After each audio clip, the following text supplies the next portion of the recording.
काफी नए लोग हैं, इसलिए ये उनको बता देता हूँ ताकि आगे चल के वो रास्ता नहीं भटके। मैं जब एकदम कुंवारा था, पढ़कर आया था, और आने के साथ साथ मुझे लगा मुझे दिल्ली में प्रैक्टिस करनी चाहिए। तो दिल्ली में उस समय जो एमबीबीएस डॉक्टर थे वही प्रैक्टिस करते थे। तो फिर क्या किया जाए? तो सीधी सी बात है, एक्यूप्रेशर मालूम पड़ा कि निडल नहीं, एक्यूप्रेशर की तरफ लोग आकर्षित है, तो एक्यूप्रेशर से शुरुआत की।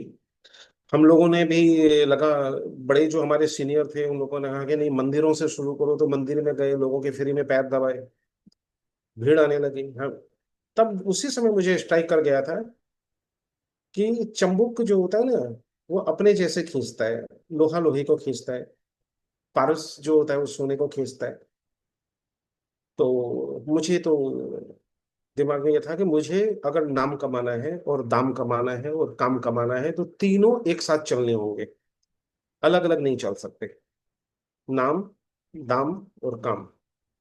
और उसके बाद आता है सम्मान।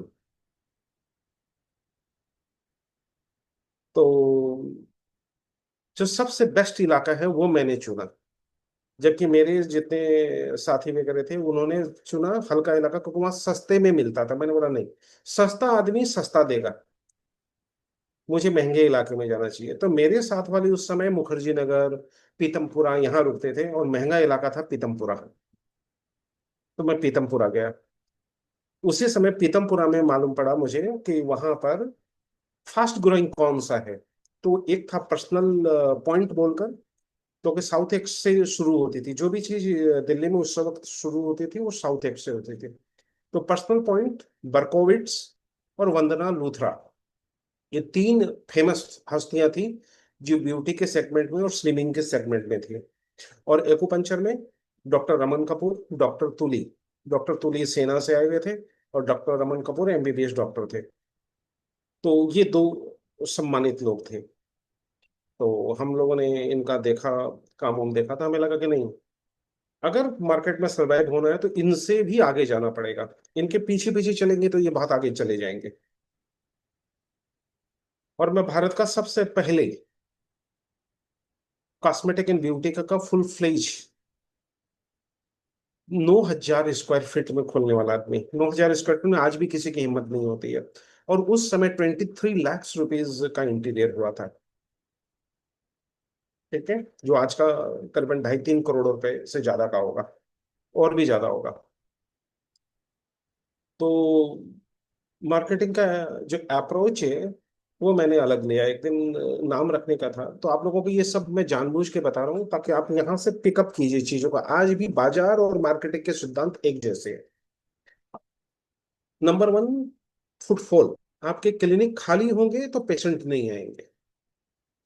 तो मैंने क्या किया, सबसे महंगा इलाका शालीमार बाग का, मुझे कोना वाला दुकान चाहिए था। तो कोना वाला दुकान जितने हैं, वो अग्रवाल स्वीट्स ने कब्जा कर लिया था पूरे दिल्ली में। उस समय जितने भी अग्रवाल स्वीट्स खुलते थे वो कोने वाली दुकान में खुलते थे।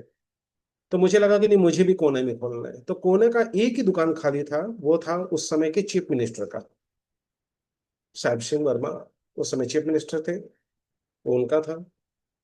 और मैं उस समय एकदम कुंवारा लड़का, पॉकेट में पैसा नहीं, उसके बाद भी उनसे 3,000 स्क्वायर फीट रेंट पे लेने में सफल रहा। और वहां पर जितने लोग आए थे वो एक ही बात बोलते थे, इतने बड़े जगह में आप एक्यूपंचर करोगे, एक्यूपंचर के लिए क्या चाहिए? क्योंकि उस समय मशीनें तशीनें कुछ होती नहीं थी, छोटी छोटी मशीनें होती थी, निडल होता था, और क्या होता था? कुछ भी नहीं होता था। और उस समय निडल तो फेंकने का रिवाज मैंने ही चालू किया था। उसके पहले तो फ्लास्क लेते थे, निडल को सीधा करते थे, बॉयल करते थे और लगा देते थे। न तो कॉटन न स्प्रिट। बोले नहीं, अगर नाम कमाना है तो सबसे पहले यूज एंड थ्रो। तो यूज एंड थ्रो का इंपोर्टर सिर्फ एक ही आदमी था, और वो खुद डॉक्टर रमन कपूर के पास ही यूज एंड थ्रो के निडल मिलते थे, और निडल ही नहीं मिलते थे। तो फिर मैंने वो सप्लायर पकड़ा जो उन्हीं का रिश्तेदार था कि भाई मुझे तो यूज एंड थ्रो निडल करना है, मुझे क्वांटिटी में चाहिए। उसने बोला कि मैं दूंगा। और वहां से फिर शुरुआत हुई, और सबसे महंगा निडल था उस समय का, जो आज तक का महंगा निडल है। आज भी वो निडल, एक निडल 6.5 रुपए की होती है। और आज तक मैं वो निडल इस्तेमाल करता हूँ अपने क्लिनिक में, क्वालिटी कंप्रोमाइज, जबकि मैं फ्री में इलाज करता था शुरुआती दौर में, 1 रुपया नहीं लेता था पेशेंट से। बाद में लेना शुरू किया। क्योंकि मेरा पहला लक्ष्य था, मेरे क्लिनिक में भीड़ चाहिए। जैसे ही देखिए, जो भी वर्ड आपके कान में आपका पेशेंट बोलता है वो मार्केटिंग है। आप पूछेंगे कि सर पेशेंट जो कान में बोलता है मार्केटिंग कैसे है? मार्केटिंग का मतलब क्या होता है? अपनी गलतियों को ठीक करना, पेशेंट को जो चाहता है वो चीज देना। हमारे एक्यूपंचिस्ट की जो सबसे बड़ी गलतियां हैं वो मैं आपको बता रहा हूँ, तो क्या भी पॉइंट वगैरह तो आप सीख लेंगे, इससे कुछ नहीं होने वाला है। अगर आपको काम करना नहीं आता है तो पॉइंट धरे के धरे रह जाएंगे, मैं आपको एकदम गारंटी से बोल सकता हूँ। ज्ञान से क्लिनिक नहीं चलता है। क्लिनिक चलता है सारी चीजों के सामंजस्य से। आपको सब चीज का एक रूपता होना बड़ा जरूरी है, अनकॉन्शियस माइंड का हिस्सा होना होगा। तो पहला पेशेंट जो आया उसने कहा इतनी बड़ी जगह आप कैबिन बनाओगे इसमें? मैंने बोला मैं कैबिन नहीं बनाऊंगा। तो बोला फिर इतनी बड़ी जगह तो मनोज जी आपके क्लिनिक में जो भी आएगा उसको लगेगा इतना बड़ा जगह क्यों लिया? एक आदमी ने बोला, दो आदमी ने बोला, मुझे लगा समथिंग रॉन्ग, मुझे साथ में इसको भरने का कुछ होना चाहिए। मैंने बोला इसमें लगाओ फुटफॉल। तो अब सारे लोग नोट कर लीजिए, footfall is the key of success. Acupuncture के पॉइंट्स नहीं है, मैं अपनी जिंदगी का राज बता रहा हूँ आपको। अगर आपके क्लिनिक में फुटफॉल नहीं है, आप सक्सेस नहीं होंगे, चाहे आप कितने बड़े एक्यूपंक्चरिस्ट क्यों नहीं हो। तो फुटफॉल करने के लिए मैंने अपने इलाके में देखा यहाँ आदतें क्या है। मैं घूमा सुबह 5 बजे से लेकर रात को 12 बजे तक घूमा कि लोगों की आदतें क्या है। हर इंसान के पास तीन फितरत है, याद रखिएगा। हर आदमी लालची है, हर आदमी पैसा बचाना चाहता है, और दिल्ली में एक चीज मेरे को समझ में आया कि यहाँ का हर आदमी को फोकट में सब चीज चाहिए। अब मैं दिल्ली की बुराई नहीं कर रहा क्योंकि मुझको मार्केटिंग करना था। तो मुझे लगा कि ये तीन चीजों से मुझे अपना कंसेप्ट बनाना है। पहला बात क्या, यहाँ फ्री में दोगे तो लोग सुबह भी 5 बजे भी आ जाएंगे, 12 बजे भी आ जाएंगे, ये बात मेरे को समझ में आ गई है। दूसरा बात मेरे को समझ में ये आया कि यहाँ पर भीड़ देखकर लोग जाते हैं, ऐसे नहीं जाते। जहां भीड़ होगी वहां पांचवा आदमी भी आएगा, ऐसे बुलाओ तो नहीं आएगा। अच्छा जी क्या कर रहे हो, उनको थोड़ा देर इंतजार कराओ तो वो आपके अच्छे प्रचारक बनेंगे। और तीसरा वहां पर है, आप मुझे ठीक कर दो, मैं 10 पेशेंट दे दूंगा। आज तक दिल्ली की जुबानी है, आप मुझे ठीक कर दो मैं 10 पेशेंट दे दूंगा। मैं बाकी क्षेत्र का नहीं जानता जहां जहां काम किया। तो ये चीज मेरे को दिल्ली से मिला। तो मैं दिल्ली का शुक्रगुजार आज तक हूं, क्योंकि मेरे को मार्केटिंग का सिद्धांत सीखने को मिला। हुआ कम उम्र का था तो मुझे सिद्धांत मिला, अब इन तीनों चीजों को मुझको पिरोना था। पिरोने के लिए मुझे लगा कि यहाँ पर जो लोग ब्यूटी पार्लर में जा रहे हैं, वंदना लूथरा में, पर्सनल पॉइंट में और बाकी जगह में, तो मुझे लगा ये सारे कॉस्टली हैं। तो मैंने अपने मित्रों से सलाह ली कि ये सारे कॉस्टली हैं, तो मुझे क्या करना चाहिए? उन्होंने बोला सस्ता प्रोग्राम कर, तब तुम्हारे पास लोग आएंगे। तो मुझे लगा कि मेरे को अपना रेट कम करना चाहिए। अचानक मेरे दिमाग में ये बात आई कि भैया हर आदमी का एक जोन होता है। जो कार वाला होगा वो कार वाले को पसंद करेगा, साइकिल पे जाने वाला साइकिल को पसंद करेगा, स्टूडेंट स्टूडेंट को पसंद करेगा, कॉलेज जाने वाला कॉलेज जाने वाले को पसंद करेगा। तो मेरा टारगेट क्लाइंट 3,000 स्क्वायर फीट में भरने के लिए अगर मैंने शुरू में ही वैसी मेंटेलिटी वाले को प्रवेश कर दिया तो ये कभी पैसा नहीं देंगे। जब तक मैं फ्री में लगाऊंगा तब तक आएंगे, उसके बाद नहीं आएंगे। क्यों? उनको लगता है फ्री का बंट रहा है तो हमारा क्या जा रहा है। हमें ऐसे लोग चाहिए थे जो ये कहे कि ये वर्थ करता है, इसकी एक कीमत है, इसने फ्री दिया लेकिन ये वर्थ करता है, मौका मिला तो मैं ये वर्थ चुकाऊंगा। यहां पर मैं सीखा, क्योंकि मेरे ठीक पास में एक सुनार की दुकान थी, तो मैं मार्केटिंग के लिए सबसे मिलता था। मुझे लगा कि सुनार के यहाँ पर वो कुछ अगर गिफ्ट के साथ मेरा भी प्रचार कर दे, तो मैं उनसे बात करने के लिए गया। सिंगला जी थे, बाद में उन्होंने चुनाव भी लड़ा था, उसमें हार गए थे वो। तो वहां जाने के साथ साथ उन्होंने बोला बेटा ठंडा पिएगा कि चाय पिएगा? हमारा नहीं सर, मैं मिलने आया हूँ आपसे, कुछ टिप्स लेना चाहता हूँ। मैं पास में आपके पड़ोसी हूँ और मैं जानना चाहता हूँ कि मुझे कैसे शुरुआत करनी चाहिए, एक बार मेरे पास आइए। तो बोले बेटा तुम आए हो, पूछे हो, सम्मान दिया, इसके लिए अच्छी बात है, लेकिन तुमको चाय और इसमें कुछ पीना पड़ेगा। तो मुझे लगा कि यार मैं कुछ नहीं खरीदूंगा तो बड़ा बुरा सा होगा, तो मैंने एक चांदी का सिक्का खरीदा वहां पर। मैंने उनका पिया और चांदी का सिक्का खरीदा, तो वो आदमी हंसा। बोला तुझे, तुम क्या चांदी का सिक्का लेने आए थे क्या? बोला लेने नहीं आया था, लेकिन आपसे ज्ञान भी लेके जाऊंगा और आपसे धन भी लेके जाऊंगा, इसलिए आया हूँ। बोला बेटा तू सक्सेस होगा, मैं लिख के दे देता हूँ। और उसने बताया कि वो घोड़े का चना का बिजनेस से काम शुरू किया था उन्होंने, घोड़े का चना बेचते थे दिल्ली में चावड़ी बाजार में। और वहां से काम करते करते उन्होंने सोना का काम किया है। वो मेरे बाद में बहुत काम आए। तो उसने बोला बेटा तू क्या करना चाहता है मुझे बता, मैं तेरे पास कर लाऊंगा। नेक्स्ट डे वो मेरे पास आए और उन्होंने कहा कि सबसे पहले इसमें थोड़ा सा इसको सुंदर बना, क्योंकि तेरा जगह खाली खाली दिखता है। अब सुंदरता के लिए मेरे पास बजट नहीं था। तो मैं गया बाजार में, और आज तक मैं सस्ता क्लिनिक चलाता हूं। मैं आपको बताता हूँ, पहला मेरा वो था जिसमें मैंने इंटीरियर कराया, क्योंकि बहुत पैसे कमा लिए थे मैंने। उस समय मैं लाख रुपए पर डे का कमाता था। ठीक है। तो पैसे थे तो इंटीरियर करवा लिया था, तो मैंने पर्दे से काम चलाया। तो लिख लीजिए, क्लिनिक महंगा नहीं होना चाहिए, क्लिनिक सस्ता होना चाहिए, और मूवेबल होना चाहिए, और उसमें कमरे नहीं होने चाहिए। सबसे पहले गलती जो जितने एक्यूपंक्चरिस्ट है वो करते हैं, सबसे पहले क्या करते हैं, कमरा बनाते हैं। मत बनाइएगा। जितना बड़ा जगह दिखेगा उतना क्लाइंट आपके पास ज्यादा आएगा। कमरा बनाते ही जगह छोटा होने लग जाता है। और लीगल भी नहीं है, बता देता हूँ। It is illegal for acupuncturist. दूसरी बात, एंट्रेंस पर ऑब्स्टिकल नहीं होने चाहिए। और सस्ते 70 रुपए मीटर वाले, दिल्ली में तो अभी भी सस्ते मिलते होंगे, यहाँ से मैंने 70 रुपए के आसपास बहुत बार खरीदा है, क्योंकि मैं हर साल अपना पूरा चेंज कर देता हूँ। तो 70 रुपए मीटर के पर्दे, और उसमें चुनरी डाल के मैंने पूरे पर्दे से ऊपर में अल्युमिनियम के पाइप लगाए। और अल्युमिनियम के पाइप लगा के, क्योंकि स्टील भी महंगा लगता था मुझे, तो अल्युमिनियम के पाइप लगा के, अल्युमिनियम के पाइप के अंदर मैंने तार दिया, जो लकड़ी बांधने का तार होता है, ताकि अल्युमिनियम का पाइप एकदम सीधा रहे, उसको टाइट किया। और उस पर मैंने पर्दे लगाए। और आज तक मैं पर्दे के केबिन का हिमायती हूँ। क्योंकि मैंने भी गलतियां की, जो मैं आपको बता रहा हूँ, मैंने भी केबिन बनाने की गलतियां की, बाद में मुझे पश्चाताप हुआ, मेरे पैसे पानी में गए। तो आप लोगों को सुंदर और साफ सुथरा चाहिए, साफ सुथरा नहीं रखते। एक्यूपंक्चरिस्ट की सबसे बड़ी गलती अगर बोलेंगे तो मैं नंबर वन में कहूंगा, बहुत गंदे है। ना हाथ साफ करेंगे, ना पेशेंट पे हाथ लगाने के पहले व्यवहार ठीक करेंगे, ना साफ सुथरे कपड़े पहन के आएंगे, पसीने बहाते हुए आएंगे। गंदगी ये वो खुद ही ट्यूब उठा के हर कहीं डाल देंगे, कागज उठा के निडल का वो डाल देंगे। प्रॉपर डस्टबिन नहीं रखेंगे, डस्टबिन रखेंगे तो उस पर कवर नहीं रखेंगे। एवरीडे झाड़ू नहीं लगाएंगे। बेडशीट एवरीडे चेंज नहीं करेंगे। ये सारे ड्रॉबैक्स है, मैं आपको बता देता हूँ।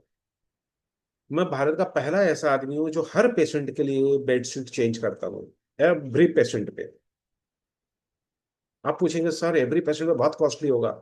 एक वॉशिंग मशीन में 10 रुपए के पाउच से पूरे क्लिनिक के मेरे बेडशीट धुलते हैं, सिर्फ 10 रुपए के पाउच से, सर्फ से। क्या 10 रुपए भी खर्च नहीं कर पाओगे पर डे? सिर्फ 10 रुपए से वॉशिंग मशीन में, जबकि मेरे बेडशीट तो बहुत ज्यादा होते हैं, मेरे टॉवेल वगैरह बहुत ज्यादा होते हैं, वो 10 रुपए में धुलते हैं।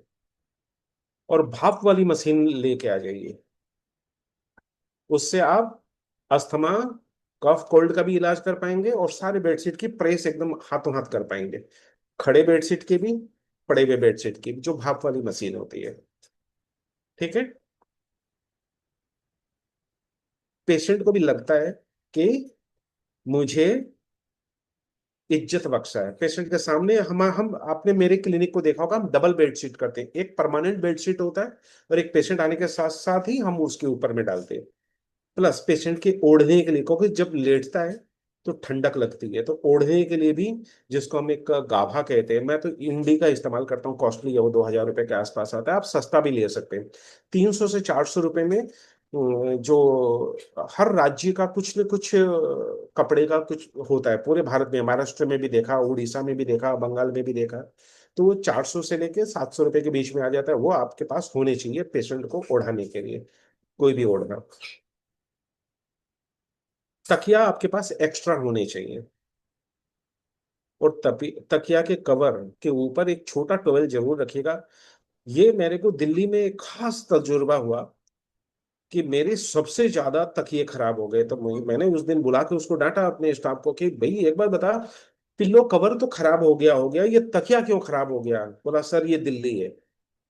हम बोला, अरे दिल्ली है, तकिया खराब होने में दिल्ली का क्या लेना? बोला सर, सब औरतें यहाँ पर मेहंदी लगाती है, ठीक है, और मेहंदी लगा के वो दाग लगा के चली जाती, तो ऊपर का तो धुल धुल के आ जाता और तकिया में वो पीते रहता। एक दिन मेरी नजर तकिया पे कवर चढ़ाते समय पड़ गई, तब मुझे लगा कि नहीं है, ये एक तो बहुत बड़ा इशू है। तो मैंने सारे तकिए फेंकवाए, मैं आपको बता रहा हूँ। मेरे स्टाफ ने कहा हमें दे दो, घर ले जाएंगे। हमने नहीं, किसी का पसीना नहीं ले जाने देंगे। तुम एक मेरे से एक्स्ट्रा ले जाओ, घर में नए ले जाओ, लेकिन इसको आज का आज फेंको, क्योंकि पसीने की दुर्गंध से भरा हुआ रहता है, इसलिए उसमें पसीने का दुर्गंध ना जाने दें। इसलिए एक छोटा हैंड साइज का टॉवेल पेशेंट को दे दे, ताकि उसके ऊपर बिछा ले। उसको ये नहीं बोले कि बहन जी मेहंदी लगा के मत आना। और दिल्ली में एक चीज बड़ा कॉमन है, लिपस्टिक के दाग जबरदस्त मिलते हैं वहां। किलो के भाव लिपस्टिक लगा के औरतें आती है और पहुंच के चली जाती है, पलट जाती है तो दाग लग जाता है। तो हम लोगों ने वो रिमूवर फिर रखना पड़ा हमें रिमूव करने के लिए। तो आपको अपने अपनी जगह से वो कल्चर पकड़ना होगा कि कहाँ के लोग कैसे आते हैं। फिर एक समस्या आई, लोग हमारी बेडशीट को पैर से गंदा करके चले जाते थे। अब बाहर अगर हम किसी को बोले कि पैर चप्पल जूते खोल कर आओ, उसके ईगो में लगता है। किसी को चप्पल जूता खोलना उसके ईगो में लगता है। तो फिर हमने फार्मूला बनाया, हमने घर के जितने चप्पल जूते थे वो हम क्लिनिक के बाहर रख देते हैं। तो जो भी आता है उसको लगता है अच्छा सबके खुले हुए, खुद का भी खोल देता है, उसको बोलने की जरूरत नहीं होती। तो आप भी अपने घर के पुराने चप्पल उप्पल जूते उते क्लिनिक के बाहर रख दीजिए सजा के। तो जो भी आएगा देखेगा तो उसको लगेगा इतने खुले हुए, खुद का भी खोल देगा। सिंपल फार्मूला बताता हूँ, मैंने अपनी जिंदगी में बड़े सिंपल सिंपल फार्मूले निकाले।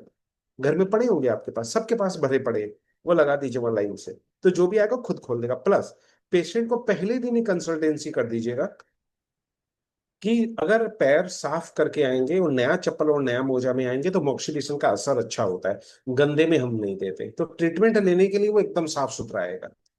और मेरे यहाँ पर एक चीज कंपलसरी है, मैं आपको बता देता हूँ, बिना स्नान किए आए हुए पेशेंट का मैं इलाज नहीं करता हूँ। क्योंकि मेरे साथ बड़ी दिक्कत हुई कि वहां पर दुर्गंध वाले पेशेंट मेरे पल्ले में कुछ ज्यादा पड़ गए थे। तो अब एक्यूपंक्चर में भी हमें टीसीएम के रूल में एकदम साफ साफ लिखा हुआ है कि स्नान करा हुआ शरीर पे ही हमको एक्यूपंक्चर देना है। तो बहुत ज्यादा पसीने वाले पे आपको दो दिक्कत होगी, आपका समय भी जाएगा, इन्फेक्शन भी होगा, प्लस पेशेंट जल्दी ठीक भी नहीं होगा। तो पेशेंट को एकदम बिल्कुल पहले आना है। हमने स्टीम सोना इसलिए रखा, नहीं होता तो हम स्टीम सोना से क्लीन कर लेते। तो कुछ चीजें हैं जो काउंसलिंग के पार्ट में होनी चाहिए। प्लस पहले दिन ही निडल लगाने की प्रवृत्ति है, मत करिए। पहले दिन उसकी कंसल्टेंसी कीजिए, नेक्स्ट डे काउंसलिंग कीजिए, थर्ड डे होम केयर की ट्रेनिंग प्लस क्लिनिकल ट्रीटमेंट दीजिए। वकारिया सीट फर्स्ट डे दीजिए। और बिना होम केयर के किसी भी पेशेंट को ट्रीटमेंट मत दीजिए। उसको कहिए, जब भी पेशेंट हमारे पास, जब भी कॉल करके जो पेशेंट आते हैं, हम उसको दो वर्ड बोलते हैं। एक, उस आदमी को साथ लाइएगा जिससे पूछ कर आप डिसीजन लेंगे। क्योंकि दिल्ली में हमने प्राय ये कॉमन देखा था, ठीक है मैं घर में पूछ के बताती हूँ, अच्छा मुन्ने के पापा से पूछ के बताती हूँ। तो हमें लगा यार हमारा 1 घंटा खराब हो गया, और हमें पता नहीं वो प्रोबेबल है या नहीं है। इसलिए हमने दो फार्मूले किए, आप लोग भी ये फार्मूला कीजिएगा। जो भी आए उसको पहले फाइल बनाने के लिए बोलिएगा, उसका एक चार्ज जो है 200 रुपये 300 रुपये लीजिएगा। तो 50% पेशेंट आपको रिएक्ट करेंगे, नहीं हम तो ऐसे ही पूछने आए थे जी। तो उनको कहिएगा, पूछने में तीन चार बातें पूछी जाती है तो वो पूछ लीजिए। लेकिन आपकी व्यक्तिगत बीमारी की बात कंसल्टेंसी में आती है, तो कंसल्टेंसी चाहते हैं या पूछना चाहते हैं? तो उसमें से आधे आधे पेशेंट बोलेंगे नहीं कंसल्टेंसी चाहते हैं, तो फिर पे कर दीजिए और ये पैसा तो हम रिफंड कर देंगे आपको।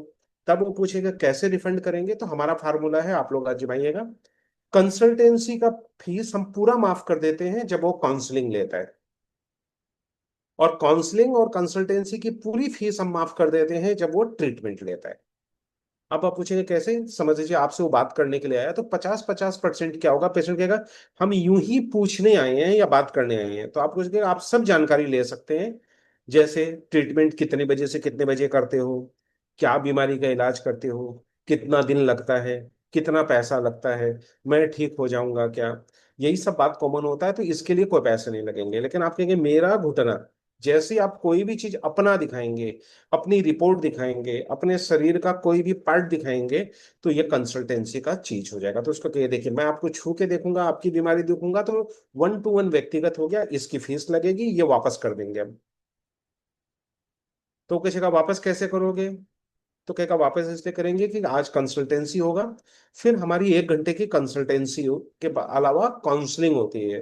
तो वो पूछेगा आपसे काउंसलिंग क्या होती है, बोला काउंसलिंग ये होता है कि ये बीमारी आपको क्यों आई, इस बीमारी पर आप हमारे पास तो जिंदगी भर रहोगे नहीं, फिर ये बीमारी आप घर में कैसे ठीक करोगे कि हमारे पास कम से कम आना पड़े आपको, फिर खुद को ठीक करते हुए जो हम बीमारियां ठीक करके देंगे उसको महफूज कैसे रखना है, फिर क्या आपको करना है क्या नहीं करना है, क्या खाना है क्या नहीं खाना है, कैसे उठना है कैसे बैठना है, कौन सी एक्सरसाइज करना है कौन सी एक्सरसाइज नहीं करना है।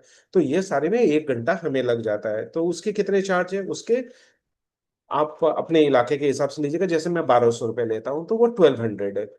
तो आपको 1200 में मैं कंसल्टेंसी का समझिए 500 लेता हूँ, तो 500 माइनस कर दूंगा आपका, आपके पैसे नहीं लगेंगे। अगर आप मेरे से ट्रीटमेंट लेते हो तो ट्रीटमेंट में मैं पहला दिन से इंडिया का भी इस मामले में मैं पहला आदमी हूँ, मैं पर डे कभी पेशेंट का नहीं लिया, पूरा 1 महीने का पैसा एक साथ लिया, इच्छा हो तो ज्वाइन करो, उसके बाद भी मेरे क्लिनिक भरे रहते हैं तब से लेके आज तक। तो आप लोग अगर पैकेज बनाते हैं तो याद रखिएगा, पैकेज में एक गलती करते हैं आप लोग बताते समय, तो पैकेज में उनको कहिएगा वो 500 तो 1200 में एडजस्ट हो जाएंगे, 1200 रुपए आपके ट्रीटमेंट में एडजस्ट कर देंगे हम, आपका 1 रुपया नहीं लगेगा। तो अब इसमें एक गलती करते हैं आप लोग जिससे आपका 50% पेशेंट आपसे भाग जाता है। वो पूछेगा कि पर डे का कितना लेते हो, तो आप कहेंगे पर डे का 200 रुपये। या पैकेज का कितना लेते हो, तो आप बताओगे कि पैकेज का हम समझ लीजिए 200 रुपये के हिसाब से 20 दिन बुलाते हैं तो 4000 रुपये, मैं ऐसे एक हाइपोथेटिकल बोल रहा हूँ। तो वो पहले आप पैकेज बताओगे तो वो समझ गया कि 200 रुपये से 20 सीटिंग का 4000 रुपये ये लेगा, तो बोलेगा नहीं मैं रोज रोज दूंगी, तो आप कहेगा उसके तो 300 लगेंगे। आप गलत नहीं बोल रहे हो। अब यहाँ 50% पेशेंट आपके भाग जाएंगे, क्यों भाग जाएंगे? आपने जो चीज पहले बोलनी थी वो बाद में बोल दी। अब पेशेंट को लगता है कि 200 रुपये ट्रीटमेंट का मेरे से 300 रुपये ले रहा है, मेरे से 100 रुपये ज्यादा ले रहा है, इसका मतलब ये मेरे से 2000 रुपये ज्यादा ले रहा है। वो उस ढंग से कैलकुलेट करता है। तो आपको क्या जवाब देना है? आपको जवाब देना है, अगर आप रोज दोगे, पैकेज की बात बाद में करोगे, हम पैकेज की बात करते हैं, अगर आप रोज दोगे तो 300 रुपये लगेंगे, लेकिन एक साथ दोगे तो आपको हम 2000 रुपये का डिस्काउंट देंगे। बात समझ में आ गई? एक ही बात है, खाली कि बोलने के अंदाज से 50% पेशेंट बन रहे हैं और बोलने के अंदाज से 50% पेशेंट भाग रहे हैं। प्लस एक साथ दोगे तो जितनी फीस है, समझ लीजिए 4000 दे रहे हैं, तो हम आपको 4000 रुपए का ही 2 प्रोग्राम एकदम फ्री में देंगे, यानी आपका पैसा जीरो। तो कहेगा 2000 रुपये का ऐसा क्या दोगे, तो हम दो चीज देते हैं। एक देते हैं मॉक्सिलेशन मसाज एवरी सैटरडे, इसका पैसा हमारा 1200 रुपये से लेके 2000 रुपये तक होता है, अगर वन पार्ट में करते हैं। अगर सिर्फ बैक में करेंगे तो हम 1200 रुपये लेते हैं, बैक और फ्रंट करते हैं तो हम 2000 रुपये लेते हैं। आप पूरे भारत के किसी भी कोने में हो, आप 500 रुपये से नीचे नहीं जाओगे, और ऊपर आपकी कैपेसिटी आप क्या ले सकते हो। लेकिन जितने भी शहर है भारत के, उसमें 1200 से 2000 के बीच ही आराम से लोग देते हैं, बराबर। तो आपका एक तो ये ट्रीटमेंट आप उसको फ्री में दे रहे हो, दूसरा उसको दे रहे हो फुल बॉडी एक ऑयल का हर्बल मसाज, जो हमने शोल्डर के प्रोग्राम में आपको सिखाया था गन, और उसका वो प्रोग्राम हम बिल्कुल उनको 2000 रुपये का देते हैं। तो ये 3200 का हो गया। और वकारिया सीड जो बूस्टर ट्रीटमेंट होता है वो हम फ्री में देते हैं। तो इक्विवेलेंट अगर उसको फ्री में मिल रहा है तो वो क्या करेगा, पैकेज ज्वाइन करने की चेष्टा करेगा। वो कहेगा नहीं ये सारी फैसिलिटी अगर हम डेली पेमेंट दे के करें तो, बोला नहीं डेली पेमेंट में देखिए आपको भी फायदा नहीं है मुझे भी फायदा नहीं है। कोई भी आदमी ऑफर तब देता है जब उसको एक साथ पूंजी मिलती है, एक साथ पूंजी मिलने से मैं इन्वेस्ट कर पाऊंगा, इसलिए मैंने ये ऑफर दिया, नहीं तो मेरे तो 4000 रुपये आएंगे ही। तीसरी बात, लोग पूछेंगे कुछ तो डिस्काउंट दो, तो हम लोग क्या करते हैं, समझ लीजिए 200 रुपया ले रहे हैं तो हम कहते हैं ठीक है 150 दे दीजिए। कभी गलती मत करिएगा, 1 रुपए भी डिस्काउंट मत दीजिएगा। आप पूछेंगे क्यों? हर पेशेंट एक दूसरा से बात करता है, आपको पता ही नहीं पड़ेगा कब बात करता है। तो पहला वाला पेशेंट जिसने 200 रुपया दिया है, दूसरे से आपने 150 ले लिया, आपके दो पेशेंट हाथ से गए। पहले वाला को बुरा ये लगेगा कि मुझसे पैसे ज्यादा ले लिए, और दूसरे वाले को बुरा ये लगेगा कि मैं 100 रुपये बोलता तो मुझे फायदा होता नहीं क्या। 150 दे दिया तो गलती कर दिया नहीं क्या? क्या पता डॉक्टर साहब 100 ही मान जाते। और तीसरी सबसे बड़ा नुकसान आपका क्या होने जा रहा है, फ्यूचर में वो किसी को भी भेजेगा तो वो क्या बोल के भेजेगा, डॉक्टर साहब 200 मांगेगा लेकिन 150 रुपये ही देना। तो क्या हुआ, आपकी रिपुटेशन 50% बाजार में हिल गई। तो आपको क्या करना है, उसको कहिए नहीं, रुपए तो एक कम नहीं होंगे, ये हमारे एकदम जेन्युइन रेट है, आप बाजार ट्राई करके आ जाइए। बाजार में आपको इससे भी ज्यादा रेट मिलेंगे। मैं आपको ज्यादा से ज्यादा ये कर सकता हूँ कि मैं आपको 2 ट्रीटमेंट फ्री में दे दूंगा। समझिए आदमी कितना डिस्काउंट उम्मीद करता है, 10%, तो उसको कहिए देखिए टोटल का कितना होगा, 400 रुपए का ही तो डिस्काउंट ले रहे हैं आप 4,000 में। तो 400 रुपये क्यों, आप 800 रुपये का डिस्काउंट लीजिए, लेकिन इस पैसे में डिस्काउंट नहीं होगा। मैं 2 ट्रीटमेंट आपका फ्री में कर दूंगा, तो उसको 2 एक्स्ट्रा ट्रीटमेंट देके सेटिस्फाई कर दीजिए। लेकिन मॉनेटरी मत कम कीजिए कभी भी। लॉन्ग टर्म में बहुत तगड़ा आपको इसका नुकसान उठाना पड़ेगा। बराबर। तो मैं बाकी प्रोग्राम चालू करूं उसके पहले आपको क्लिनिकल में अगर कुछ समस्या आ रही है तो कोई भी मेरे से पूछ सकता है, मैं उसका जवाब देना चाहूंगा। क्योंकि आज फ्री वाले हम लोगों से जुदा हो जाएंगे, कल से पेड वाले क्लास रहेंगे, इसलिए मैं सबकी मदद करना चाहता हूं, तो उनको भी गाइड कर दिया ताकि इसको फ्री का ना समझे, बस एक टोकन ऑफ लव है कि हम आप मिल गए। इसलिए सबको ये पूरी आजादी है कि अगर किसी को कुछ मेरे से पूछना है अपने क्लिनिक के सफलता के बारे में, क्लिनिक खोलने के बारे में, होम विजिट के बारे में, हमारे स्टूडेंट रहने दे, हमारे स्टूडेंट तो बाद में भी पूछ लेंगे, जो नए लोग हैं वो लोग पूछ लें। तो अगर उनको कोई इशू आ रहा है, अगर डाउट आ रहा है कि कहाँ खोलना चाहिए, किस बजट में खोलना चाहिए, क्यों नहीं चल रहा है, उनको दिक्कतें आ रही है कि पहले क्लिनिक अच्छा चल रहा था अब नहीं चल रहा है, कोई भी दिक्कत हो, तो मैं 1 मिनट का पॉज लेता हूँ, आप सोच लीजिए, फिर हैंड रेज कर लीजिएगा, मैं एक एक का जवाब दे दूंगा। नीलम। नील नरमीत पूछो, माइक खोलो, एक एक को लेते रहते हैं। नवनीत माइक खोलो, हाँ बोलो। सर जैसे पेशेंट दूर से आते हैं और पेशेंट होते भी कई बार ज्यादा हो जाते हैं, जैसे दूर से अपॉइंटमेंट दूर लेने दूर से। दूर से का मतलब टाउन में दूर से सर या टाउन से बाहर के? जी जी जी सर, टाउन के बाहर से आ जाते हैं, ओके। जैसे ओके, हाँ हाँ। गुरदासपुर में, जैसे हाँ हाँ। जम्मू से आ जाते हैं। हाँ हाँ। फिर उनको सर कैसे मैनेज करेंगे, अगर कई बार होते भी ज्यादा हैं तो हम्म, फिर कंसल्टेंसी हो नहीं सकती इतनी ज्यादा, तो फिर सर वहाँ क्या करें। देखो, इसके 3 4 सॉल्यूशंस है। जैसे मेरे साथ भी यही सिचुएशन हुआ था कि लोग एक एक दिन में 100 150 को भी क्लिनिक में 150 से 250 का एवरीडे का मेरा रहता है। तो ये जी नंबर बहुत ज्यादा होते हैं, तो ये नंबर को टेकल करने के लिए दिक्कत ये थी कि पहले मैंने क्या क्या कि जिस जो जो डॉक्टर उसका ट्रीटमेंट देता है उससे मैंने कंसल्टेंसी और काउंसलिंग करा दिया, लेकिन वो लोग सेटिस्फाई नहीं होते थे। वो कहते थे नहीं मेरे से ही मिलना है, तो ये इशू बड़ा क्रिटिकल हो गया कि वो मेरे से ही मिलना चाहते थे। और बाकी मैं किसी को भी सौंप दूं तो कहेगा, उनसे बात होने के बाद फिर वो आ जाते थे कि डॉक्टर साहब कहाँ मिलेंगे। तो वो एक दिमाग बना के आते थे और लोग भेजने वाले भी बोलते थे कि उनसे जरूर मिलना, तो मुझे लगा कि इसके लिए कुछ करना होगा। तो आपने देखा होगा कि मैंने 120 लोगों का सिटिंग टेबल चेयर बना रखा है, और उस चारों तरफ करीबन 50 चेयर और हैं जो बिना टेबल के हैं, तो लगभग 200 लोगों का हमारे पास प्रबंध है कि हम एक साथ बैठा के उनको अटेंड कर सकते हैं। प्रोजेक्टर लगाया, माइक लगाया, और पूरा एक 3,000 स्क्वायर फीट का मैंने एक हॉल बना रखा है टॉप में, आपने देखा होगा। वहां पर मेरा सिस्टम ये था कि अपॉइंटमेंट वगैरह ले लीजिए, और उसके बाद उनको डेट दे दीजिए सप्ताह में 2 दिन का, कि पहली मुलाकात जो मेरे से होगी वो 3 घंटे की होगी। तो सबको हम 3 घंटे के लिए बुलाते हैं। उस 3 घंटे में क्या करते हैं, जो काउंसलिंग का पार्ट है वो मैं इधर कवर कर लेता हूँ, और उनकी रजिस्ट्रेशन होने वाले को भी साथ रखता हूँ, उनको देता हूँ टेबल। और जिनके रजिस्ट्रेशन नहीं है, बहुत सारे ऐसे लोग नहीं बात करेंगे, कुछ लोग बोलते हैं हम सुनेंगे, तो उनको बिना टेबल वाले हम चेयर दे देते हैं। तो उनको बोलते हैं देखिए आप बैठ सकते हैं, सुन सकते हैं, लेकिन आपके सवाल जवाब आंसर नहीं दिए जाएंगे।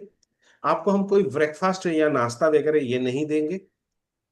प्लस कोई भी फैसिलिटी जो टेबल वालों को मिलेगी वो आपको नहीं मिलेगी, लेकिन आप अटेंड कर सकते हो। तो 50 आदमी को हम पीछे की तरफ बैठाते हैं, और टेबल और कुर्सी पर हम बाकी लोगों को, जो हमारे पेड होते हैं, उनको बैठाते हैं। और प्रोजेक्टर की सहायता से मैं पूरी बात उनको क्वेश्चन आंसर और पूरी बात 3 घंटे में करता हूँ। और किसको क्या करना है, जैसे हम नी वाले को एक दिन बुलाते हैं, शोल्डर पेन वाले को एक दिन बुलाते हैं, बैक पेन वाले को एक दिन बुलाते हैं, ऐसे करके हमने डिवाइड कर रखा है। अस्थमा वाले को एक दिन बुलाते हैं, ऐसे करके नंबर है हमारे पास। लेकिन आपके पास अगर नंबर नहीं हो तो आप क्या कर सकते हैं, कॉमन टाइप का कर लिए। जैसे अब हम जूम कर रहे हैं, तो सबके आंसर से सबको बेनिफिट हो रहा है, वैसे पेशेंट की भी एक बात से सबको बेनिफिट होता है। तो वो 1 घंटे का आप करके सब चीज को करके जिसको जैसा चाहिए वैसा कर लीजिए। तरीका नंबर 1 हुआ। ये डिपेंड करता है आपके पास एक जैसे पेशेंट कौन से आते हैं। जैसे हमारे गुरदासपुर से दिल्ली में भी एक आया करते थे, वो सिर्फ अस्थमा का काम करते थे। तो उनके यहाँ सुबह 5 बजे से लाइन होती थी, लेकिन सारे अस्थमा वाले होते थे। तो वो क्या करते थे, ताली बजाते थे, सबको इकट्ठा करते थे, बीच में खड़े हो जाते थे और सब के आंसर वगैरह देके उसके बाद ट्रीटमेंट स्टार्ट कर देते थे। तो वो हो गया एक तरीका। लेकिन अब तो ऐसे तरीके चलते नहीं। दूसरा तरीका ये है कि आपके पास और भी हेल्पिंग हैंड होंगे, उसमें डिवाइड कर दीजिए कि भाई तुम नी वाला तुम पकड़ो, शोल्डर वाला तुम पकड़ो, बाकी तुम पकड़ो। अगर आप लगते हैं कि आप अकेले हैं तो आप डेट बना लीजिए कि जितने घुटना दर्द वाले हो सोमवार को आए, जितने कमर दर्द वाले हो मंगलवार को आए, बाकी आप उसको बुधवार को, ऐसे करके डिवाइड कर सकते हैं। लेकिन कंसल्टेंसी तो देखिए, मेरे को नहीं लगता कि इतने ज्यादा पेशेंट किसी के पास होते हैं कि वो कंसल्टेंसी नहीं कर पाए। कंसल्टेंसी करने में टाइम नहीं लगता है, काउंसलिंग में टाइम लगता है। तो काउंसलिंग में तो प्राय हम लोग एक साथ ही बुलाते हैं पेशेंट को, पेशेंट आते रहते हैं। हमारे आज के पेशेंट आज देखा, कल के देखे, फिर काउंसलिंग 3 दिन तक जितने भी पेशेंट आए सबको एक साथ इकट्ठा किया, सबको एक साथ काउंसलिंग करा दिया। क्यों? डाइट सबके एक जैसे हैं, न्यूट्रिशन एक जैसे हैं। होम केयर में फ्रोजन शोल्डर वाले को फ्रोजन का बता देते हैं, बैक वाले को बैक का बता देते हैं, बाकी लोगों को बोलते हैं देखिए जिसको कमर दर्द हुआ है उसको ये पॉइंट भी होगा, ये भी करेंगे तो आपको ये बेनिफिट होगा। तो वो हम खाली डमी देते रहते हैं, बाकी लोग देखते रहते हैं, कोई इशू नहीं है। तो आप अपना प्रॉब्लम बड़े आसानी से सॉल्व कर सकते हैं। बहुत बड़ा इसमें इशू नहीं है। आप आप वहां पर अपनी क्षमता, अपना जगह, अपने काम करने की शैली देख लीजिए और पेशेंट की टाइमिंग देख लीजिए। उसी में से इन 4-5 फार्मूले से और अपना दिमाग जो काम करता है उस फार्मूले से कोई फार्मूला बना सकते हैं। कोई दिक्कत की बात नहीं है। अगर बाहर से पेशेंट आते हैं तो ये एक अच्छी बात है। आप डेट वाइज भी कर सकते हैं, क्योंकि देखिए पूरी क्लिनिक में, जी एक्यूपंक्चर क्लिनिक में, मैं आपको बताता हूँ, मेरे पास 70% तो लेडीज होती है, 30% जेंट्स होते हैं। मेरे को रीजन नहीं पता। मैंने जब पहला दिन से, जब मैं काम शुरू किया हूं, तब से लेके आज तक ये रेशियो लेडीज की बढ़ी है, घटी नहीं है। बाकी क्लिनिक का हाल मेरे को नहीं पता, लेकिन मेरे यहाँ 30% ही मेल है, 70% लेडीज है। ये शुरू से लेके आज तक मेरा ये अप ही गया, लो नहीं गया। नंबर 1। नंबर 2, आप जब भी काम करें 3-4 चीजों का ख्याल रखिए कि अपने टाइम से पेशेंट को, जो बाहर के पेशेंट आते हैं ना, वो जल्दी आकर जल्दी लौटना चाहते हैं। तो आप अपने क्लिनिक की टाइमिंग अर्ली मॉर्निंग कीजिए, दोपहर सोने के लिए बनाइए। अगर आपको कोई दिक्कत है तो आप सुबह जितना जल्दी हो सके खोलिए। क्योंकि जब मैं हिसार में कैंप लगा रहा था तो मैंने बोला 10 बजे कैंप होगा, तो कुछ लोग बोला अरे 10 बजे, 10 बजे तो खेत में चले जाएंगे। तो हमने, हम कितने बजे लगाएं? बोला 5 बजे लगाओ। बोला 5 बजे कौन उठता है? बोला अरे 4 बजे उठते हैं हम लोग तो यहाँ, 5 बजे तो हम फ्री हो जाते हैं। हम बोला अरे ऐसा। वो दिन था। और वो आने के साथ साथ मैंने क्या किया दिल्ली में, मैं आपको अब वो दिल्ली वाली बात अधूरी रह गई थी, लंबी बात है, तब मैंने बताया। मुझे लगा अरे भारत के 100% एक्यूपंक्चिस्ट को टाइम जोन नहीं मालूम है काम करने का। और मैं पहला ऐसा आदमी हूं जिसने क्लिनिक खोला सुबह 5 बजे। 5 बजे से 10 बजे तक मैं पूरे दिन का धंधा कर लेता था। जब मेरे कंपटीटर 10 बजे क्लिनिक खोलते थे, तब तक पूरे दिन का क्लिनिक का पेशेंट तो मैं निपटा चुका होता था। और दूसरा क्लिनिक जब वो बंद करते थे, ज्यादा करके तो 5 बजे बंद कर देते थे। उस समय पता नहीं दिल्ली में क्या पैटर्न था। उस समय 5 बजे बंद करने वाले थे और 8 बजे तो खोलने वाले कुछ लोग थे। मैंने बोला अरे यही तो टाइम जोन है। मैंने अपना क्लिनिक दोपहर को करा ब्यूटी पार्लर में शिफ्ट, कि मैं डबल कमाई करूंगा क्लिनिक से। क्लिनिक के अंदर जो बड़ा जगह था उसमें अब करूं क्या, फुटफॉल चाहिए, तो मुझे लगा लेडीज से बेहतर कोई नहीं है, तो मैंने वहां खोला ब्यूटी पार्लर। पार्लर खोला, वापस बता रहा हूँ, कॉस्मेटिक एंड ब्यूटी बाद में ख्याल आया मेरे को, तो वहां मैंने खोला पार्लर। और पार्लर का टाइमिंग मैंने रखा जब औरतें फ्री होती है, जब वो खाना वाना बना लेती है, 12 बजे से लेके 3 बजे तक पार्लर, उसके पहले पार्लर नहीं, उसके बाद पार्लर नहीं। फिर 3 बजे से लेकर 5 बजे तक का एक शिफ्ट, और फिर शाम को 7 बजे से लेकर रात को 11:30 बजे तक का शिफ्ट। और आपको मैं अचंभे की बात बताता हूँ, मेरी कमाई सबसे ज्यादा 3 जगह हुई। आप लोगों को वो टाइम जोन बता देता हूँ। सुबह 5 बजे से 10 बजे तक, शाम को 7 बजे से लेकर 11 बजे तक। अगर आप क्लिनिक में आपके पास टाइम नहीं है तो आप दिन भर बंद रख लीजिए, आपके क्लाइंट कम नहीं होंगे। सुबह 5 से 10 और शाम को 8 से 11 खोल कर देखिए। और दूसरी बात, पूरी दिल्ली में मेरे को अपॉर्चुनिटी जबरदस्त मिला। क्या मिला? संडे को सब बंद। नहीं जी, संडे को बंद है, संडे को अपनी छुट्टी बनाएंगे जी। अरे पूरा सप्ताह भर तो मक्खी मार रहे हो और संडे को छुट्टी बनाओगे? लक्ष्मी को कभी लौटाया जाता है क्या? मारवाड़ी का औलाद हूँ, लक्ष्मी नहीं लौटाना। मैंने संडे को क्लिनिक खोला और प्रीमियम रेट पे खोला। बाकी दिन अगर मैं 200 रुपया लेता हूँ तो संडे को मैं 300 रुपया लेता हूँ। संडे को सब लोग, ऑफिस के लोग छुट्टी में, वाइफ लोग छुट्टी में, बहुएं छुट्टी पे, तो सबके पास एक मौका होता है घर से बाहर निकलने का, इलाज कराने का। फिर मुझे लगा कि जैसे अभी आपने बोला ना बाहर से लोग आते हैं मेरे पास, आसपास से लोग आने लग गए, राजस्थान से, हरियाणा से, और दिल्ली के वो लोग आने लग गए जिनको सिर्फ संडे को छुट्टी होती है। तो मुझे लगा कि नहीं, मुझे ऐसा पैकेज बनाना चाहिए जो सिर्फ संडे का हो। तो मैंने एक पैकेज बनाया जो सिर्फ संडे को ही ट्रीटमेंट लेना है, बाकी दिन ट्रीटमेंट ही नहीं लेना है। तो मुझे लगा फास्ट एंड इंस्टेंट रिजल्ट चाहिए, और ये फास्ट एंड इंस्टेंट रिजल्ट लेने के लिए मुझे सिंगापुर तक जाना पड़ा। और वहां से मैं टोंग एक्यूपंक्चर सीख कर आया। तो मैं ध्येय का पक्का था कि मुझे देना है, मतलब देना है। और संडे को मैंने स्पेशल पैकेज बनाया, 1.5 घंटे का। वो मेरा सुपर डुपर हिट और हाई इनकम वाला हुआ। क्यों? लोगों के पास टाइम होता था, जिससे भी पूछो भाई साहब संडे को आ जाएंगे, फुर्सत ही फुर्सत है, टेंशन मतलब, डॉक्टर साहब अच्छा इलाज करो। अच्छा इलाज का मतलब है टाइम लगा के इलाज करो।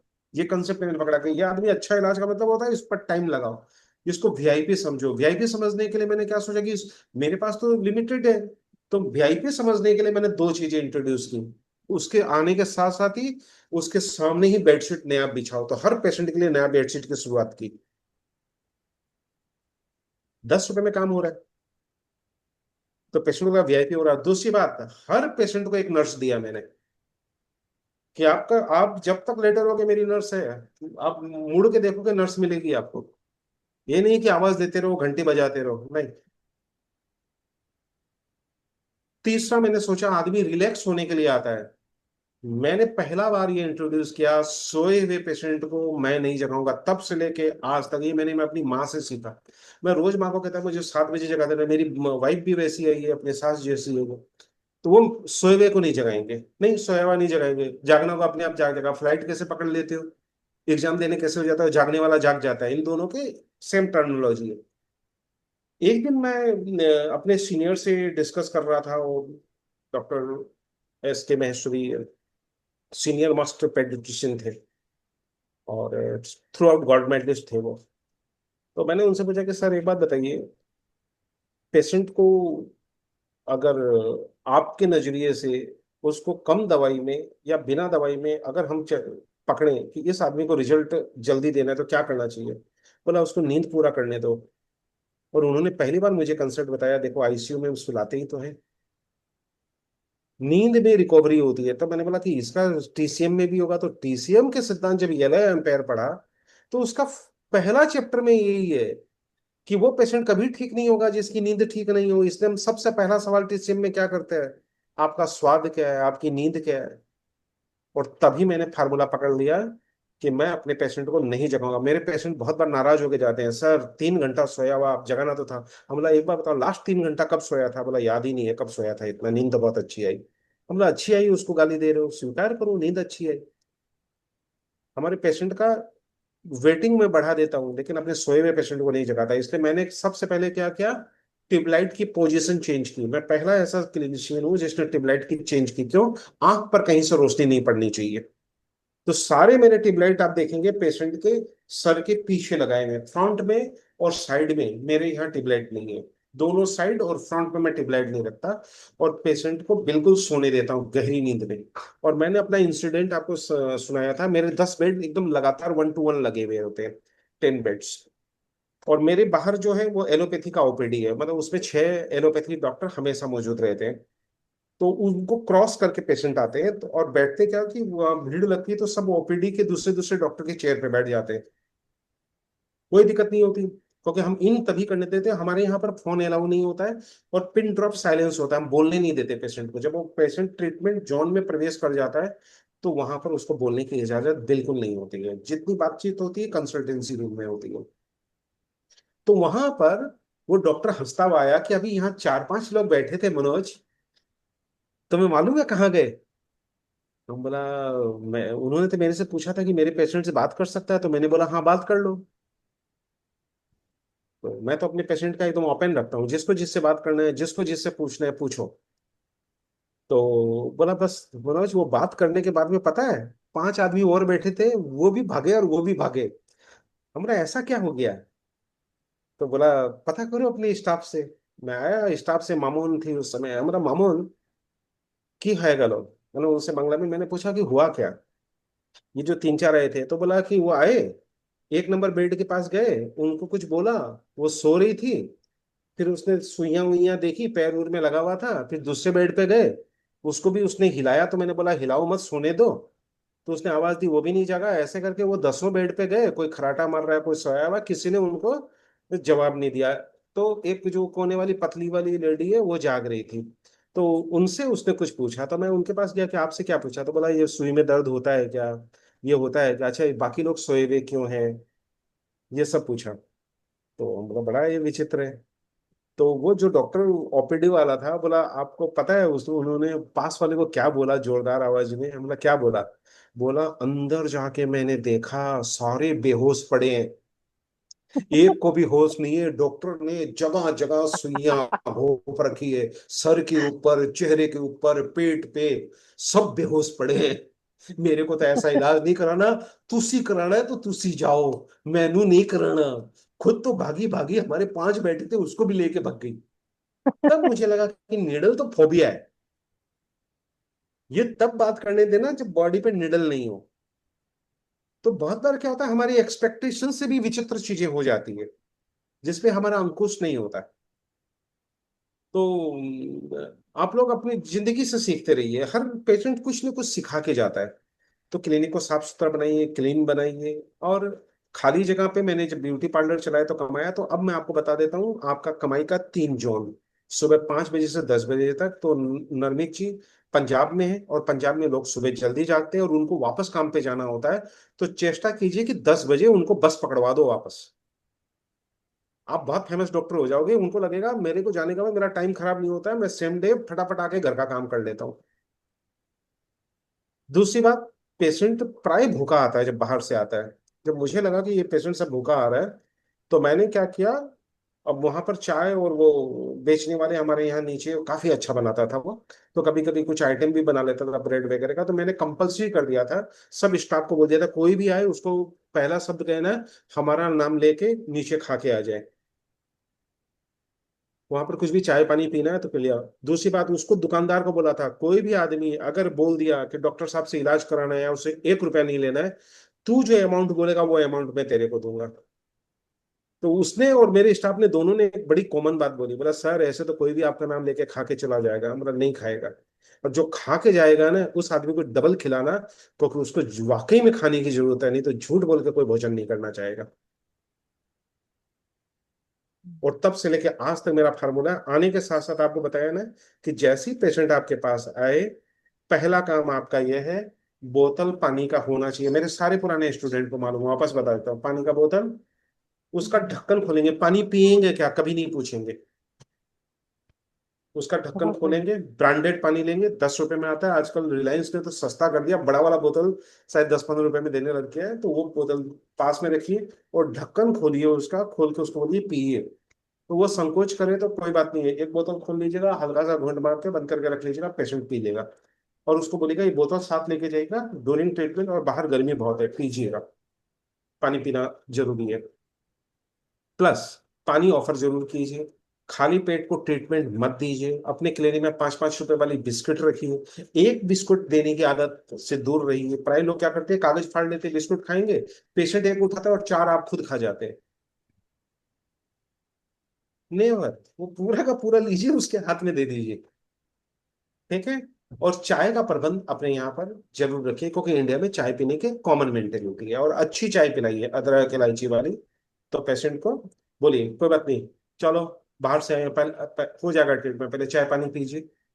गर्मी में आए हैं, थोड़ा सुस्ताई है, तो आप उसको ये वीआईपी इज्जत दीजिए। इस वीआईपी इज्जत की कीमत कितनी है? 10 रुपए। सिर्फ 10 रुपए। पेशेंट को अगर कन्वर्ट करना है, ये बातें किताबों में नहीं मिलेगी, तो ये जरूर कीजिए। तो नमीत जी, आपके लिए दो फार्मूला। आए हुए को चाय पानी वगैरह का थोड़ा सा पूछ लीजिए। और आजकल तो अगर दूध की चाय नहीं है, तो गांव के लोग तो देखिए पंजाब में तो दूध की चाय पसंद करते हैं, लेकिन हमारे आसाम बंगाल में लाल चाय का प्रचलन ज्यादा है। तो लाल चाय केतली में भर के आजकल वो आता है, ऊपर से दबा दो तो चाय निकल जाता है, तो गिलास है तो रख दीजिए। जो भी आए, लीजिए चाय लीजिए, आपके स्टाफ को बोल दीजिए आते हैं उनको चाय पिलाओ। आजकल छोटे छोटे गिलास भी आ गए, तो छोटे छोटे गिलास बहुत ज्यादा मत दीजिए, चाय थोड़ी सी अच्छी क्वांटिटी में दीजिए। प्राय लोग हैं बस वो चुस्की वाला देता है, वो दो चुस्की लेके वो 3 बार देख के वो लास्ट में एक बूंद देता है, उसको पी के डस्टबिन ढूंढता है। इतना छोटा गिलास भी मत दीजिए, इतना महंगा चाय अभी भी इंडिया में नहीं हुआ है। ठीक है? तो अच्छे खासे गिलास पे दे दीजिए। और कुछ खाने पीने का पूछिए, हम पानी पूछने वाले गाँव में। तो ठीक है नमित जी, आपका हो गया क्लियर? तो चलिए अब, और चलिए अब आते हैं। चलो अनीता पूछ लो। हाँ सर, मेरा क्वेश्चन ये था, बारिश के दिन में मेरा पर पेशेंट आते हैं, लेकिन हम्म। ये बारिश का कोई ठीक रहता नहीं, बहुत कभी तेज होता है कभी कम हो जाता है। उसके हम्म। साथ अपॉइंटमेंट किया हुआ है, कब बोलते हैं, मैडम अब नहीं आ पा रहा, बहुत पानी हो रहा है। और उसका फिर क्या होता है, मैं बैठी रहती हूँ, उस फिर जब पानी हो रहा है बोल के फिर वो नहीं आते हैं। और उसका फिर जब हम्म। पानी कम हो जाता है 1 घंटा 2 घंटा बाद, फिर बोलता है मैडम आ हम्म। जाए। रात को वो 7 बजे हम्म। फोन कर, 8 बजे, मैं 7 बजे बंद करती हूँ, वो हाँ, हमको 7:30 बजे फोन करते हैं कि क्या हम आ जाए, पानी कम हुआ नहीं, है। कोई दिक्कत नहीं, कोई दिक्कत नहीं, बड़ा बड़ा तो आसान हमको सोल्यूशन है। हाँ, बड़ा आसान सोल्यूशन है, चिंता ना कीजिए। देखिए बारिश तो बड़ी मुश्किल से इंडिया में होता है, ऐसा नहीं है कि हमेशा होता ही रहता है, कभी कभी होता है। तो जब भी आदमी कोई अपॉइंटमेंट अगर हो, तो आप उनको बता सकते हैं कि मेरा टाइमिंग ये वाला है, अब तो मेरे होम विजिट है। तो आप नेक्स्ट डे का दे दीजिए, कोई जरूरी नहीं कि आपको सेम डे ही देना है, अगर आपके टाइम जोन में नहीं है। देखिए मैं आपको आपके आंसर को एक आंसर और देके आपका आंसर के साथ एक चीज और बताऊंगा। कनाडा से मेरे पास एक डॉक्टर आए थे, उसकी कहानी भी सुनाऊंगा। वहां से मैंने एक परिवर्तन किया अपने क्लिनिकल में, आप भी कर सकते हैं। पहली बात है कि आप का अपॉइंटमेंट टाइम, जब भी पेशेंट कहता है मैं इतने बजे आ रहा हूं, तो उसी वक्त बता दीजिए कि देखिए अगर बारिश रुक गई तो इसके पहले आ जाएगा, क्योंकि मैं 7 बजे निकल जाता हूँ। प्राय पेशेंट पूछता है आप कितने बजे तक हो क्लिनिक में। कभी भी ये मत बताइए कि आप कितने बजे तक हो, उसको ये बताइए आप कितने बजे निकलोगे। नोट कर लीजिए इस बात को दिमाग में। हम लोग बोलते हैं हम 7 बजे तक हैं, तो पेशेंट फिर 7 की बजाय 7:15 आएगा, फिर आपका 8-9 बजना तैयार है। हो लेकिन जाता अगर है सर। पेशेंट को मालूम हो कि आप 7 बजे निकल जाते हो, तो वो फिर 6:30 बजे तो बिल्कुल नहीं आएगा आपके पास। बरोबर? तो आप पेशेंट को पहले ही बता दीजिए कि देखिए बारिश हो रही है, कोई दिक्कत की बात नहीं है, बारिश आपके लिए और मेरे लिए बराबर की मजबूरी है। अगर बारिश रुक गई तो आप 7 बजे के पहले आ जाइएगा, आधा घंटा पहले, क्योंकि 7 बजे मैं निकल जाऊंगी। तो आपका ट्रीटमेंट फिर थोड़ा कम रह जाएगा, आधे घंटे हमें ट्रीटमेंट में लगते हैं, एकदम स्पष्ट बताइए। और मेरे तो क्लिनिक उसको की प्रैक्टिस तो में मैं उसको आपको ट्रीटमेंट बताता हूँ। क्या फिर आगे टाइम तक नहीं दें, जैसे 8 बजे तक टाइम नहीं दें? अगर आपके पास है तो आप दे सकते हैं, लेकिन आपने कहा कि आप निकल जाते हैं, इसलिए मैंने कहा। हाँ लेकिन हाँ। हाँ वही हाँ, अगर पूछ रहे हैं दिक्कत सर। होती है तो पेशेंट को बता दीजिए, पेशेंट और आप दोनों नहीं भाग रहे हैं ना, नेक्स्ट डे एडजस्ट हो जाएगा। या बारिश में बहुत तरीके हैं, पेशेंट को छत्ता लेके आ सकता है, गाड़ी में बैठ के आ सकता है, ऐसी कोई बात नहीं है। पानी नहीं भरना चाहिए, पानी भरने से समस्या होती है। तो एक सोल्यूशन ये बहुत आसान है, इसके लिए बहुत ज्यादा टेंशन की जरूरत नहीं है। पेशेंट के पास और आपके पास एक जैसा इंफॉर्मेशन होना चाहिए। पेशेंट को ये नहीं लगना चाहिए कि मतलब मैं जाऊं तब डॉक्टर मिल जाएगा, उसको ये मालूम होना चाहिए कि डॉक्टर निकलता कितने बजे है। अच्छा। बरोबर? हम लोग प्राय ये बोलते हैं कि 7 बजे तक हूं, तो उसको लगता है हाँ, डॉक्टर साहब 7 बजे तक है तो कोई बात नहीं, 7:15 बजे रुक जाएंगे। वो टाइम कैलकुलेट नहीं करता कि आपको निकलना कितने बजे है, इसलिए निकलने का टाइम बताइए। सारे लोग इस बात को नोट करिए। प्राय हम लोग लिखते हैं 10 से 5, तो 10 से 5 मतलब है कि 5 तक हम आ सकते हैं। मेरे यहाँ ऐसा नहीं लिखा हुआ है, हम कहते हैं 5 बजे हम निकल जाएंगे। समझ गए? मैं तो निकलने का निकल टाइम देना जाएंगे, है। हाँ निकल जाएंगे बताना जरूरी है। देखिए मैं आपको एक अचंभे की बात बताता हूँ। मुझे दिल्ली की वाली प्रैक्टिस थी, और यही प्रैक्टिस मैंने गुवाहाटी में चालू किया। मैं सुबह से लेकर रात तक बैठा रहता था, पेशेंट छन छन के आते थे। तो पेशेंट को पता पड़ गया, जब भी पेशेंट आते थे उनको लगता था ये 10 बेड भरे हुए हैं। तो वो क्या करता, अपना टाइम को शिफ्ट कर देता। हमारे यहाँ पर यह था कि आप कोई भी टाइम आ जाइए, क्योंकि हमें तो उसी 10 बेड पे ही एडजस्ट करने हैं। कनाडा वाले ने कहा कि नहीं, तुम्हारी लाइफ कहाँ है फिर इसके बीच में। तुम एक काम करो, सीधा बोलो सोमवार को 10 से 1 बजे तक, सोम मंगल बुध 10 से 1, बृहस्पति शुक्र शनि शाम को 5 से 8। हम बोला ऐसे तो पेशेंट कम हो जाएंगे, बोला बिल्कुल नहीं होंगे, ज्यादा हो जाएंगे। और सबको अब नए एडवाइस में मैं प्राय यही कहता हूँ कि दिन भर क्लिनिक खोलकर मत बैठिए, आपके स्टाफ को या बाकी को बैठा के रखिए और उनको कहिए कि आप होम विजिट में या दूसरे काम में हैं। पेशेंट को तभी बुलाइए। पेशेंट प्राय पूछता है आप खाली किस समय होते हैं, उनको बोलिए मैं खाली ही नहीं होता। और पेशेंट के समय ही पेशेंट को बुलाइए, जब पेशेंट मौजूद होता है उसी समय आप अपने जो भी आपके पेशेंट है उनको बुलाइए। दूसरी बात, अपने टाइम को तब बढ़ाइए जब वहां पर भीड़ हो जाए। समझिए 10 से 12। कोई पेशेंट बोले कि हम 1 बजे आना चाहते हैं, बोला देखिए 1 बजे आएंगे, थोड़ा प्रीमियम पे करना होगा आपको क्योंकि आपके लिए आना पड़ेगा। ठीक है, तो हम्म। प्रीमियम क्या होगा, 50 रुपए एक्स्ट्रा लगेंगे। तो वो बोलेगा ठीक है मैं फिर आपके टाइम में आ जाऊंगी। कोई आदमी एक्स्ट्रा पैसा नहीं देना चाहता है, चाहे कितना पैसा वाला भी क्यों नहीं हो। वो हम्म। आपके टाइम में खुद को एडजस्ट कर लेगा। नहीं एडजस्ट हुआ तो आपको एक्स्ट्रा पैसे मिल रहे हैं उसके। पेशेंट भाग के हम्म। नहीं जाएगा। समझ लीजिए 2 दिन पेशेंट नहीं आया, तो आप उसको ये नहीं बोलेंगे कि मैं नहीं देख सकता। बोला ठीक है, अगर इस टाइम में अगर कोई पेशेंट तैयार हो गया तो मैं आपको बुला लूंगा। तो नेक्स्ट जो पेशेंट आता है, समझ लीजिए एक आदमी आया, उसने बोला मुझे 12 बजे ट्रीटमेंट चाहिए, लेकिन आप 10 से 11 ही खोल रहे हो क्लिनिक या 9 से 11 खोल रहे हो। आपने उसको बोला कि देखिए 12 बजे तो मैं नहीं दे पाऊंगी क्योंकि मैं 11 बजे निकल जाती हूँ। तो चलिए देख लेते हैं, या तो आप 10 से 11 एडजस्ट कर लीजिए या 12 बजे मुझे थोड़ा प्रीमियम देना होगा क्योंकि आपके लिए फिर मुझे रुकना पड़ेगा, नहीं तो मेरे पास दूसरे होम विजिट को मैं टाइम देती हूँ। तो अगर जाए वो पेशेंट नहीं माने तो उस समय एक वर्ड उसके कान में जरूर डालिएगा, वो ये है, ठीक है 2-4 दिन रुक जाइए, अगर कोई पेशेंट मेरे को 12 बजे वाला आ गया तो मैं आपसे एक्स्ट्रा पैसे नहीं लूंगा। तो अच्छा। 3 दिन में वो पेशेंट नहीं आएगा तो आपको समझ में आ गया कि वो नया जो आपके जोन में वो हम्म। कंफर्टेबल नहीं है, उसको बारह हम्म। बजे चाहिए। तो अब आपके 3 दिन में कोई नया पेशेंट आता है तो उसको आप सिर्फ 12 बजे का टाइम दीजिए कि 12 बजे वाला टाइम स्लॉट खाली है। हम्म।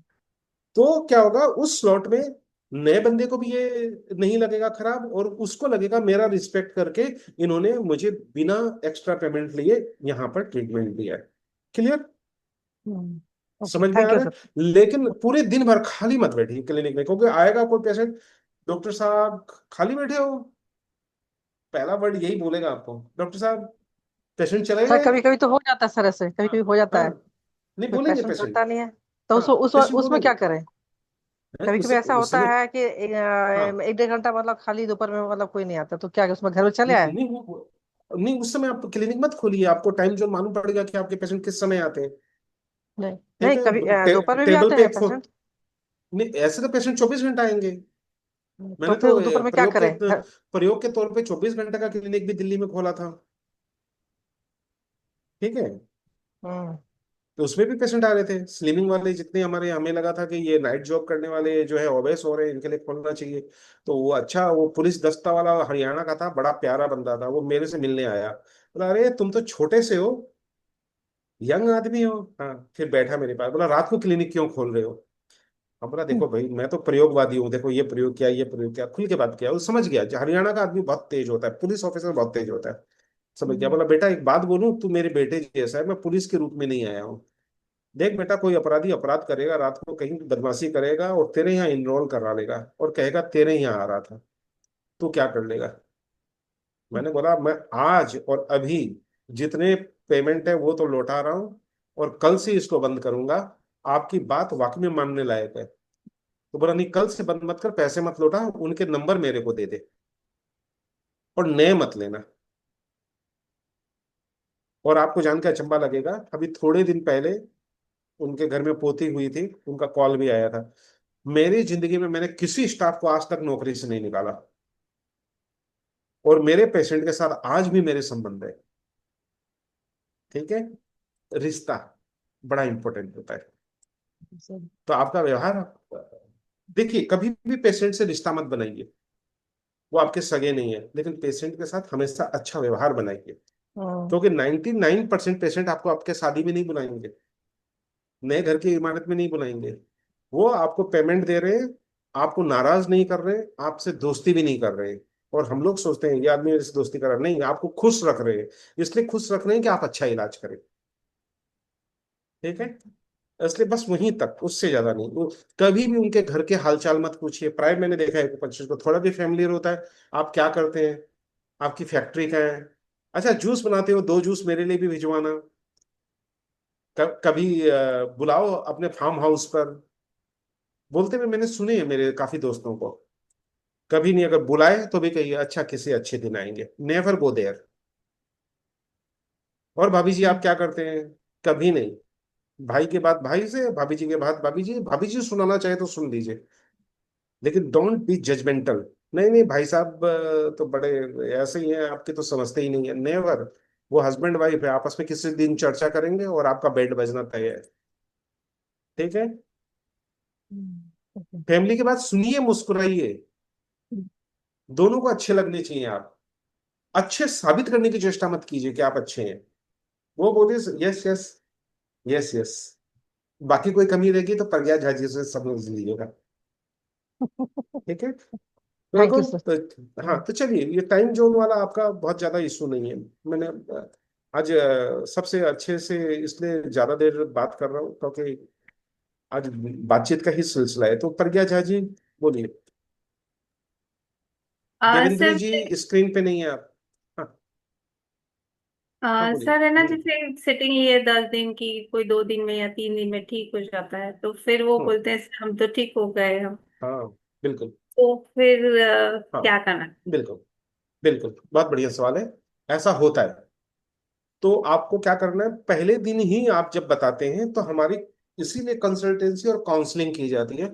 काउंसलिंग के दौरान जैसे समझ लीजिए कोई साइटिका वाला पेशेंट है, तो हम बिल्कुल बताते हैं देखिए आप तो ठीक तो बहुत जल्दी हो जाएंगे, लेकिन इसके बाद स्टोनोसिस का फेज आएगा। वो स्टोनोसिस क्या होता है वो आपको उसको समझाना है कि ये आपको चलने नहीं देगा, ये आएगा, फिर सरकमफ्रेंसेस कम होंगे। तो आपको मेरे साथ 6 महीने तक रहना पड़ेगा, लेकिन डरिए मत, 6 महीना आना नहीं पड़ेगा। 6 महीने तक मैं सलाहकार के रूप में आपके साथ रहूंगा।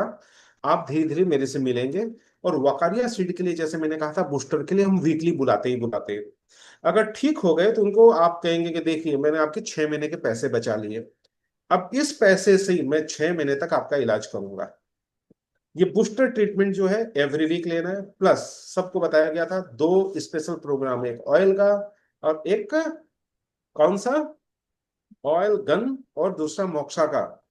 इसमें वो पैसे उनके एडजस्ट होंगे जो बूस्टर वाले ट्रीटमेंट को, बूस्टर ट्रीटमेंट देना ही है, इंडिया देता नहीं।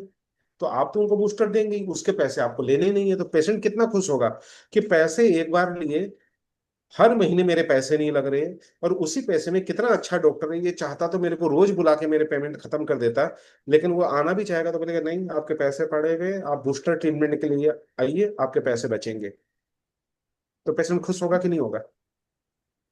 क्योंकि बूस्टर को भूल गए इसलिए आपको आंसर याद नहीं आया। Booster is the part of the treatment. Yes. किसी को गड्ढे से निकालना ट्रीटमेंट नहीं है, गड्ढे से निकाल के नहला धुला के बबुआ जैसा बना के उसको खाना पीना खिला के ऐसा दिखाना है कि कभी गड्ढे में ही नहीं गिरा, वो ट्रीटमेंट है। बराबर। तो चलिए, ओके, थैंक यू सर। देवेंद्री जी बोलिए, क्या सवाल, माइक खोलना होगा,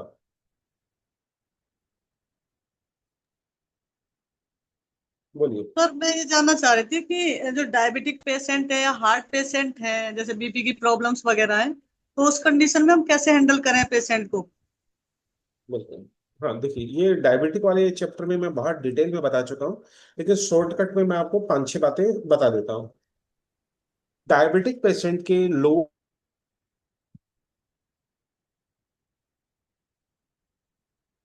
डायबिटिक है पेशेंट, अगर पहला दिन कंसल्टेंसी के दौरान ही हम कंपल्सरी रूप से डायबिटिक टेस्ट करवाते हैं रैंडम।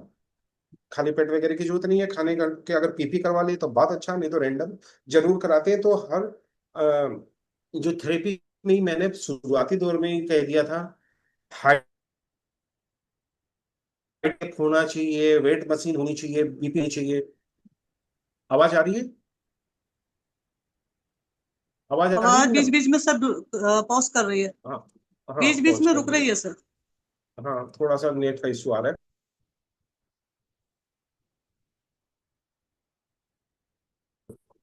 ये दिमाग में रखिएगा कि पेशेंट का डायबिटिक स्टेटस अगर नहीं है तो भी आपको एक बार, प्राय पेशेंट आपको कहेंगे नहीं जी मेरा डायबिटिक का कोई इशू नहीं है, मैं ठीक हूँ। बिना डायबिटिक स्टेटस हम इलाज शुरू ही नहीं करते, क्योंकि हर दूसरा आदमी का हिडन डायबिटिक हमें मिलता ही मिलता है, नंबर वन।